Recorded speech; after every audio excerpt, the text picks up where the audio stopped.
Fatia dengan NIM 20804244002. Halo, perkenalkan nama saya Aldisa Liza Saputri dengan NIM 20804244010.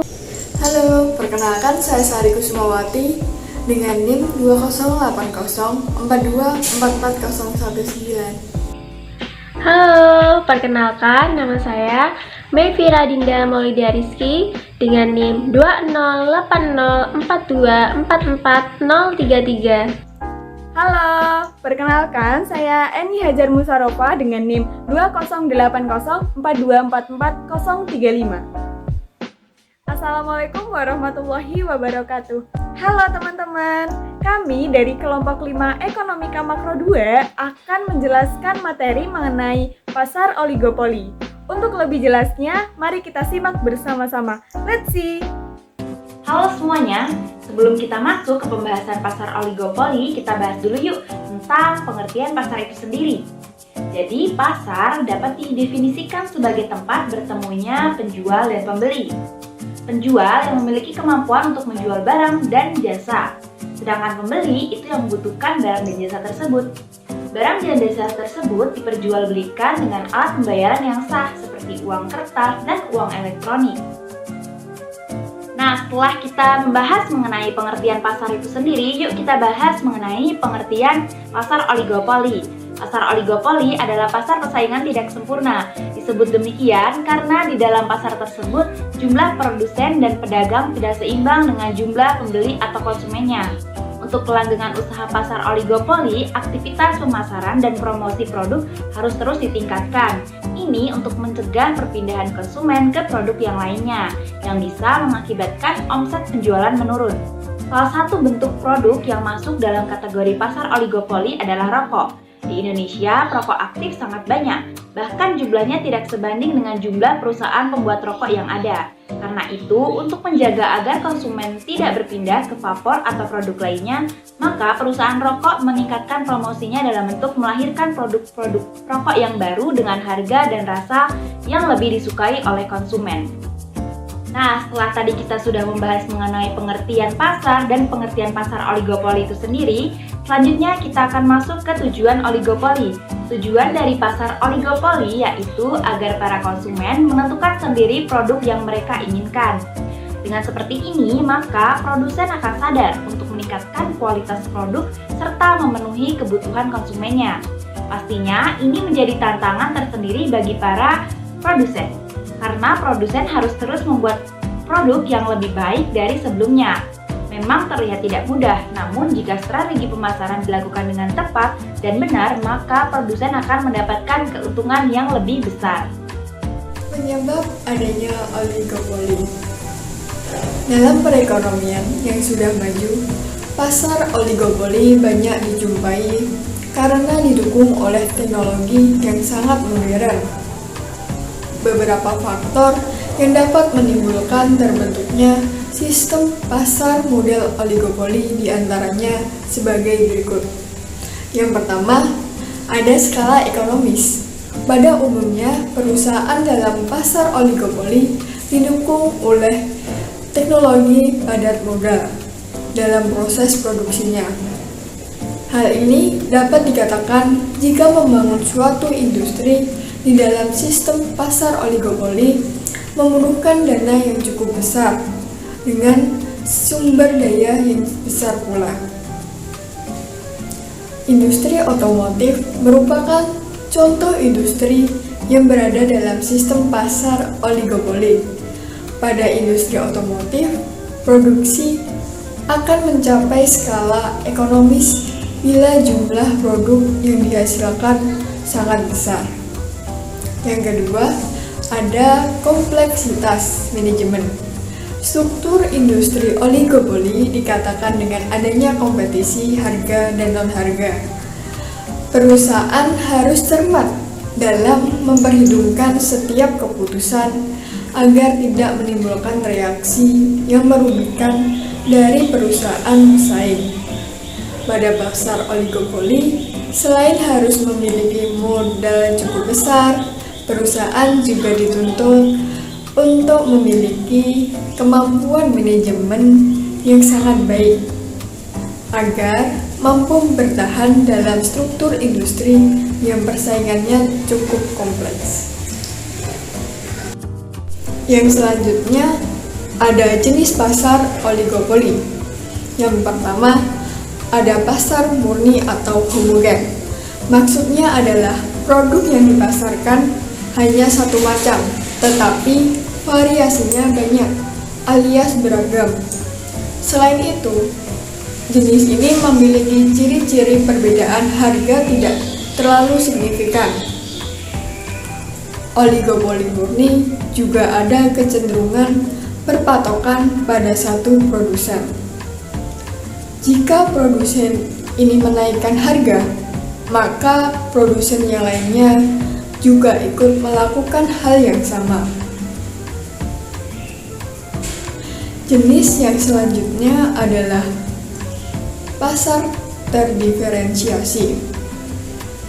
Ciri-cirinya adalah produsen tetap menjual produk homogen, tetapi persoalan harganya tidak berpatok kepada produsen yang lainnya, sehingga ada kemungkinan produsen tidak menaikkan harga, sekalipun produsen lainnya harga produknya sudah meningkat. Bisa juga sebaliknya, produsen menaikkan harga justru ketika produsen lain harganya masih stagnan. Jenis yang ketiga adalah pasar non-kolusi. Jenis ini maksudnya adalah produsen yang akan memainkan harga, akan membaca perkembangan produsen lainnya sebagai pesaing usaha. Salah satu tujuan produsen mandiri semacam ini ialah mencoba eksis dengan harga yang dimainkan sendiri setelah yakin produsen yang lainnya tidak akan mengikuti jejaknya. Biasanya, produsen ini sudah mempelajari penyebab keputusan dinaikannya harga produk atau sebaliknya. Jenis pasar yang terakhir adalah pasar kolusi. Maksudnya adalah kerjasama produsen dengan produsen lainnya untuk menaikkan harga bersama-sama atau membiarkannya stagnan. Ini merupakan kebalikan dari pasar oligopoli non-kolusi, yang mana setiap produsen mencari celah menaikkan atau menurunkan harga tanpa diketahui produsen yang lain.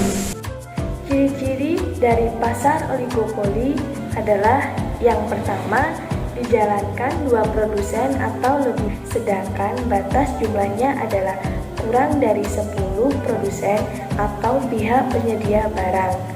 Karena ciri-ciri inilah, pasar jenis ini disebut sebagai pasar persaingan tidak sempurna, yang disebabkan oleh jumlah produsen yang menjual produk sangat sedikit. Tentu berbeda dengan produsen teknologi yang jumlahnya banyak, sehingga persaingannya juga akan maksimal. Untuk ciri yang kedua adalah produk yang dijual homogen dan saling menggantikan. Ciri-ciri pasar oligopoli yang kedua adalah produk yang dijual homogen dan bisa saling menggantikan. Salah satu contohnya adalah produk rokok, yang mana produk yang dijual hanya satu rokok, tetapi variasi produknya banyak. Selain itu, rokok yang dianggap tidak laris di pasaran bisa digantikan oleh rokok yang lainnya. Karena alasan inilah, produk rokok disebut sebagai produk yang dipasarkan di pasar jenis ini. Untuk ciri yang ketiga adalah kebijakan produsen utama sebagai acuan produsen lainnya. Di dalam pasar oligopoli, kebijakan produsen utama menjadi acuan produsen lainnya atau produsen cabang. Oleh karena itu, pihak produsen cabang hanya menjalankan saja kebijakan tersebut. Yang termasuk ke dalam kebijakan utama yang harus diikuti produsen lainnya adalah penarikan produk lama dan digantikan oleh produk yang baru, termasuk juga penggantian fungsi, harga, dan juga produk. Ciri yang keempat adalah harga barang di pasar relatif sama. Ciri-ciri yang selanjutnya adalah harga barang di pasar relatif sama, sekalipun ada perbedaan, yaitu di selisihnya tidak terlalu besar. Contohnya, harga sabun merek A di toko Intan harganya tidak jauh berbeda dengan harga sabun merek yang sama di toko Barokah. Ini disebabkan oleh kebijakan naik turunnya harga yang ditentukan oleh produsen utama, sehingga produsen yang di bawahnya akan menyesuaikan dengan harga-harga tersebut. Karena jumlah produsen yang tidak terlalu banyak, tentu selisih harga yang muncul di pasaran juga tidak terlalu besar. Kemudian, untuk ciri yang kelima adalah produsen baru kesulitan masuk di dalam pasar oligopoli. Produsen baru akan sangat mengalami kesulitan untuk masuk di pasar oligopoli karena produsen yang lama sudah eksis dengan cara menaikkan harga agar konsumen tidak berpindah. Sedangkan produsen baru tentunya tidak akan bisa mengejar eksistensi tersebut. Memang perusahaan bisa memberikan harga murah, tetapi sebagai usaha baru tentu sangat riskan karena keuntungan yang didapatkan sangat kecil. Kemudian untuk ciri yang keenam adalah membutuhkan strategi pemasaran yang matang. Ciri-ciri terakhir dari jenis pasar ini adalah membutuhkan strategi pemasaran yang matang karena produk yang dipasarkan adalah homogen dengan jumlah produsen yang sedikit. Nah, nantinya dikhawatirkan jika sosialisasi pasar tidak dilakukan dengan intensif, konsumen akan berpindah ke produk lain. Oleh sebab itu, promosi atau strategi marketing perlu untuk dijalankan dengan baik. Karena itu yang menentukan produk masih beredar atau malah tenggelam. Nah, itu tadi ciri-ciri dari pasar oligopoli. Untuk materi selanjutnya adalah kelebihan dari pasar oligopoli. Yang pertama, pengembangan produk diimbangi oleh kemajuan iptek. Kelebihan pasar oligopoli mendorong inovasi dan perkembangan teknologi pada industri. Perusahaan mengharapkan keuntungan lebih dan berupaya menekan persaingan. Perusahaan harus mengembangkan teknologi untuk dapat bersaing dengan perusahaan yang ada. Karena ini, perusahaan tidak dapat bersaing dari sisi harga, melainkan dari sisi non-harga. Persaingan ini terbatas pada perusahaan yang jumlahnya sedikit, karena memang tidak mudah masuk dalam pasar oligopoli.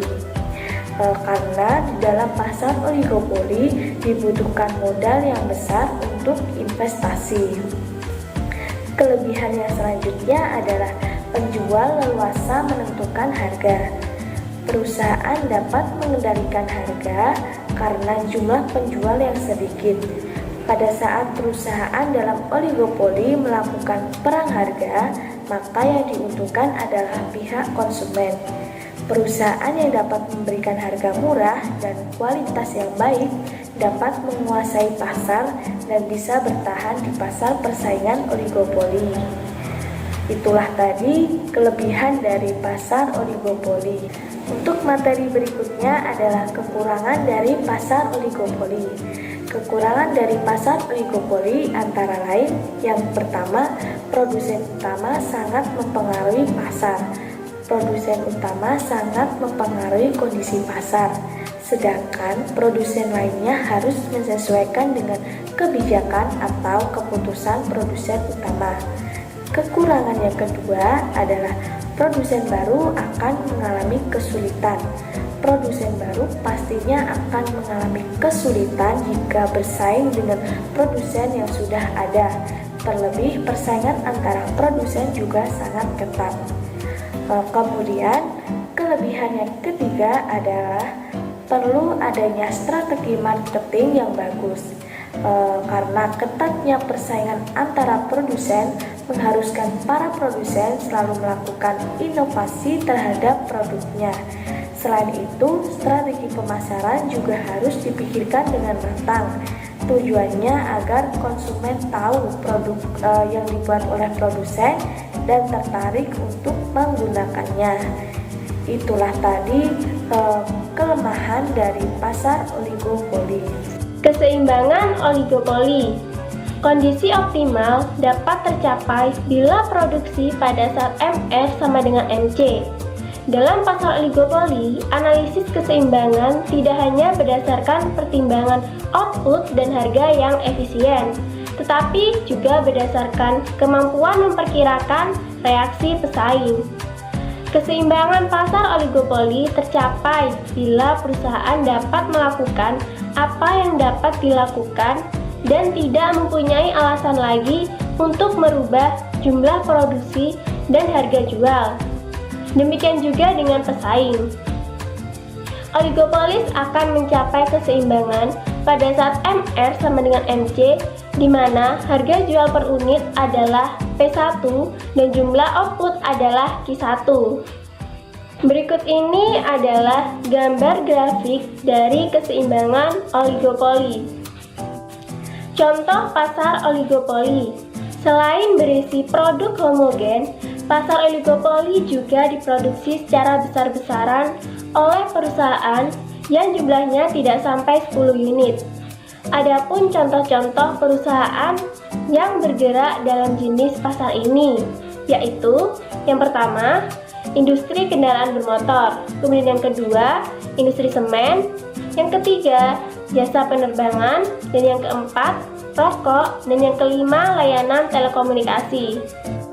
Studi kasus yang kami ambil adalah studi kasus pada pasar ekonomi digital, yaitu adanya merger dua gurita besar Indonesia antara Gojek dan Tokopedia yang menjadi Goto. Gojek dan Tokopedia resmi merger menjadi Goto.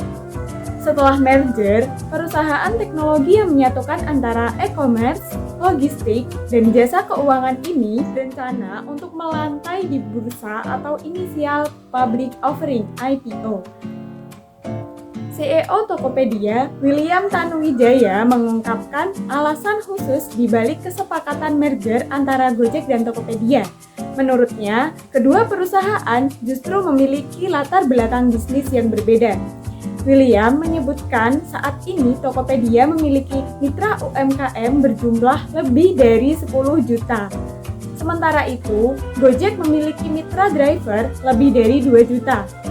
Mengacu dari data tersebut, dia menyimpulkan Goto memiliki akses ke 100 juta masyarakat di Indonesia yang menggunakan aplikasi Gojek dan Tokopedia. Menurutnya, alasan hadirnya Goto karena melihat adanya permasalahan di kehidupan masyarakat. Hal tersebut menyebabkan baik Tokopedia dan Gojek sama-sama menawarkan sebuah solusi untuk masalah tersebut. William menyatakan jika dilihat dari sisi ekonomi, Tokopedia dan Gojek masing-masing menyumbang 1% terhadap perekonomian nasional. Dengan bergabungnya kedua perusahaan tersebut, maka Goto telah berkontribusi sebesar 2% untuk perekonomian Indonesia. Terkait rencana IPO, William mengaku banyak orang membandingkan kepemilikan perusahaan teknologi dengan kontrol. Dia memberi contoh Alibaba diasosiasikan dengan Jack Ma, sang pendirinya. Padahal, Jack Ma kini hanya memiliki 4,8% saham Alibaba. Hal yang sama juga terjadi pada Apple, di mana orang mengasosiasikan perusahaan teknologi asal Amerika Serikat tersebut dengan Steve Jobs. Nyatanya, saham Apple yang dimiliki Steve Jobs kurang dari 1%. Menurut William, tidak ada satupun pemegang saham di Tokopedia yang memiliki kepemilikan lebih dari 11%. William menilai kondisi di Tokopedia saat ini sebenarnya hampir seperti perusahaan terbuka. Dia mengatakan mimpi terbesar dirinya adalah membawa Tokopedia menjadi perusahaan terbuka. Managing Partner Inventur Yuswo Hadi melihat ancaman oligopoli dari merger Gojek Tokopedia. Menurutnya, grup Goto bisa memicu oligopoli seperti yang terjadi di Amerika Serikat dan Cina. Di Amerika Serikat, pasar digital dikuasai oleh Google, Amazon, Facebook, dan Apple atau dikenal sebagai The Big Four. Sementara di Cina dikuasai oleh The Big Five, yaitu Alibaba, Tencent, Baidu, ByteDance, dan JD. Pola serupa bisa saja terjadi di Indonesia pasca merger Gojek Tokopedia.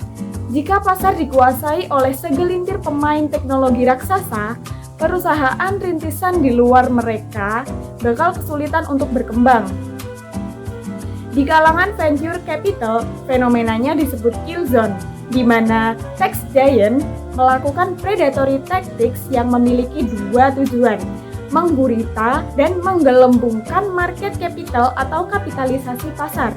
Yuswo menjelaskan prinsip predatory tactics terhadap perusahaan rintisan umumnya dilakukan dengan dua cara, yaitu eat dan kill. Metode eat dilakukan dengan mengakuisisi lalu mengintegrasikannya ke platform pelaku tech giants. Contohnya, ketika Facebook mengakuisisi WhatsApp dan Instagram saat mereka masih merintis. Hal ini serupa dengan Google yang membeli Picasa lalu mematikannya dengan Google Foto. Cara yang kedua adalah kill.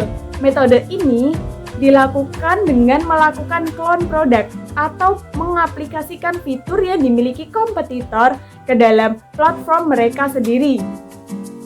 Metode ini dapat dilihat pada hubungan Snapchat dan Facebook. Awalnya, Snapchat merupakan platform yang cukup populer digunakan oleh banyak orang. Namun, Snapchat menolak ketika Facebook menawarkan untuk membeli platform tersebut. Kemudian, Facebook mengkloning fitur unik Snapchat dan mengaplikasikannya di WhatsApp dan Instagram. Alhasil, banyak pengguna yang berpaling dari Snapchat. Yuswo meyakini taktik inilah yang akan digunakan oleh Goto untuk menggurita dan menggelembungkan kapitalisasi pasar.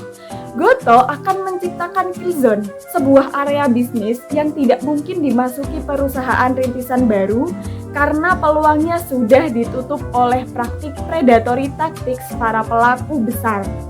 Makin luas kill zone, makin kecil ruang bagi perusahaan rintisan untuk hidup dan berkembang. Peneliti Institute for Development of Economics and Finance atau INDEF, Bima Yudhistira, mengamini pernyataan Yuswo. Alumnus UGM ini menjelaskan penggabungan Gojek dan Tokopedia akan menciptakan dominasi para pelaku besar atau oligopoli di bidang ekonomi digital. Bima meyakini Goto akan menerima banyak penawaran pendanaan yang akan membantu mereka untuk bersaing dengan Grab yang terintegrasi dengan OVO serta ShopeePay dan Cbank milik Shopee. Dia juga mengatakan, bukan tidak mungkin Grab dan Shopee akan merger di masa yang akan datang untuk menghadapi dominasi Goto. Di sisi lain, dominasi para pelaku besar ini akan membuat para pemain baru kesulitan memasuki pasar, khususnya di sektor transportasi, pengiriman barang dan makanan, serta e-commerce. Seperti diungkapkan di atas, oligopoli sudah terjadi di Amerika Serikat dan Cina. Misalnya saja Cina, industri teknologinya telah lama didominasi oleh trio BAT, yakni Baidu, Alibaba, dan Tencent. Tencent Holdings tampil sebagai pemimpin pasar dengan nilai pasar sekitar 631 miliar US dollar per Juni 2020. Sebagai mesin pencari paling populer di negeri tirai bambu, Baidu memegang pangsa pengguna mesin pencari PC terbesar, mengontrol 76% volume pencarian pada 2020. Sementara Alibaba Group menawarkan berbagai layanan e-commerce dengan segmen retail domestik menjadi penghasil pendapatan terbesarnya. 56% dari semua e-commerce retail Cina masuk ke Alibaba. Demikian pula, Tencent Holdings dari aplikasi WeChat dan QQ yang terkenal memperoleh sebagian besar pendapatannya melalui layanan nilai tambahnya pada 2019. Pangsa pasar Tencent sedikit lebih sulit diukur, tetapi 78% dari semua pengguna internet Cina memiliki akun di aplikasi Messenger WeChat. Selain itu, Tencent dan Alibaba menguasai sebagian besar pasar fintech Cina melalui WeChat Pay dan Alipay, juga memperoleh pangsa pasar cloud yang besar. Dalam hal streaming, ketiga perusahaan BAT juga bersaing untuk posisi teratas di pasar ini. Khawatir tercipta oligopoli, Cina akhirnya membuat undang-undang anti-monopoli yang diduga bakal menyasar fintech Ant Group, pemilik Alipay, dan Tencent, pemilik WeChat Pay, yang cukup dominan di sistem pembayaran digital Cina. Pemerintah setempat juga telah menunda IPO Ant Group, afiliasi Alibaba, lantaran takut sebagian besar arus keuangannya berpindah dari bank tradisional ke ranah digital yang kurang diatur. Kepala Bidang Risiko di Komisi Pengaturan Perbankan dan Asuransi Cina atau CBRIC, Xiao Yuanqi, menyampaikan bahwa gencarnya inovasi di sektor keuangan di Cina harus dibarengi dengan pengaturan kompetisi sehat agar tidak menciptakan oligopoli atau menghalangi pemain lain masuk. Hal ini menjadi tanggung jawab regulator Cina untuk memastikan oligopoli tidak terjadi. Inovasi yang dilakukan tidak boleh merusak persaingan yang sehat atau membiarkan pelopor inovasi malah menjadi penghalang inovasi lainnya. Xiao Yuanqi menekankan pentingnya peran regulasi keuangan dalam menjaga situasi persaingan pasar yang adil dan mengurangi bahaya moral too big to fail dan menjaga stabilitas keuangan. Seharusnya pemerintah Indonesia belajar dari Cina yang dengan sigap mengambil keputusan terhadap kasus oligopoli yang terjadi. Namun, yang terjadi di Indonesia dalam hal ini, pemerintah justru tidak bisa ikut campur terlalu dalam dengan adanya merger ini. Karena konteksnya adalah bisnis untuk mendapatkan keuntungan yang sebesar-besarnya. Oleh karena itu, para pelaku UMKM seharusnya dapat memanfaatkan keadaan ini dengan bergabung menjadi seller GoTo agar penjualannya mencapai mancanegara dan akan mendapatkan keuntungan yang lebih besar dibandingkan dengan biasanya. Dengan adanya merger Gojek dan Tokopedia, mungkin saja akan mendorong Grab melakukan merger dengan Shopee. Jika hal tersebut dibiarkan dengan begitu saja, maka pasar ekonomi digital akan dikuasai oleh para pemegang pasar yang akan sangat menyulitkan pelaku usaha untuk masuk pasar. Oleh karena itu, pemerintah harus segera turun tangan dengan keadaan yang sedang terjadi.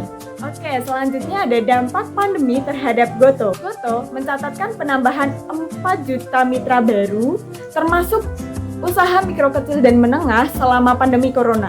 Dua pelaku usaha mengatakan kedua startup yang bergabung menjadi GoTo ini menyelamatkan bisnis mereka saat COVID-19. Ada 92% mitra Gojek yang mengatakan lebih cepat beradaptasi dengan pandemi melalui Gojek.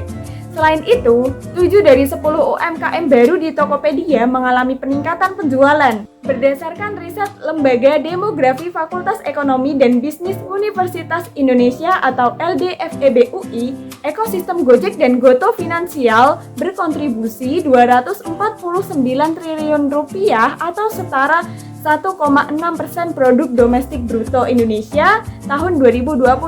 Ada 66% mitra GoFood yang mencatatkan peningkatan pendapatan selama tahun ini.